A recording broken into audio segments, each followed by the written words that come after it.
Welcome back after this short break, and now it's time to have an interview, a very short interview with Dr. Denise Edwer. Denise Edwer is a chartered psychologist who has been working with rehab group for a number of years.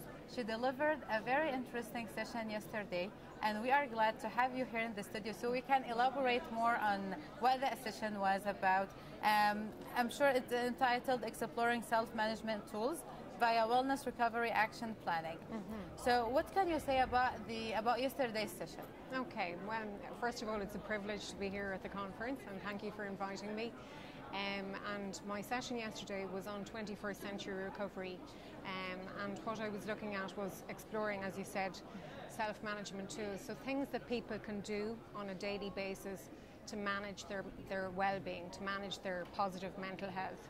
So strategies, offering people strategies to help them with daily management of mental health. So the two populations that I looked at were mental health and acquired brain injury, and compared the differences of this RAP intervention that I spoke about, Wellness Recovery Action Planning intervention.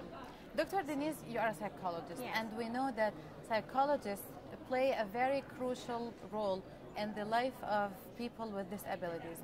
In order to let them learn, they need to boost confidence. So that's the role of psychologists. If you want to let them integrate with the society, so you need a psychologist. Almost we need a psychologist in every aspect in order to let them live better life. So what role can be played by the psychologist with people with disability to enhance their living? Okay, it's a very good question actually. I think really it's all about empowering each individual and to help them to focus on ability as opposed to disability.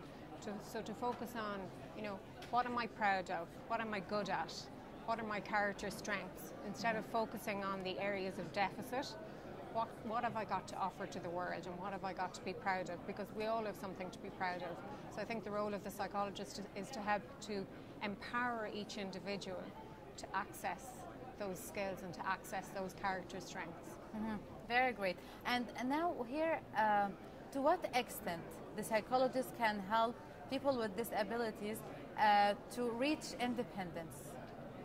Okay, again, another very good question. So I think it's really the core of everything, I think, is education, and I think that's why we're all here at this conference, to learn from each other, to share experience, to share knowledge. So I think it's about sharing of information and filtering that through to each individual so that they again feel more empowered in their situations and in whatever they have, whether it's in a training context or in a work context or whatever situation they find themselves. And again, Dr. Denise, you mentioned here that exploring self-management tools. So I would like to know that from those long years of experience with rehab groups, is there any specific tool that you think it works best for all types of people, for all types of disabilities, or no, you deal with it individually? Every case is unique. From your experience, how do you see this? Yeah, okay. So I think it's impossible to say that one specific technique works for everybody because we're all so different, we're all so unique.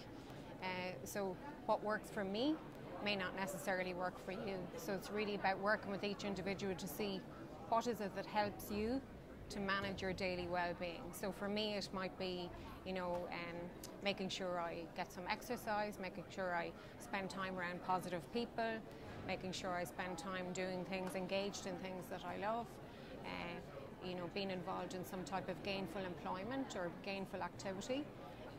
All really important things that we all take for granted, but they're going to be different for each individual. So it's really about working with each person on a one-to-one basis to see what is it that works for them personally on a daily basis.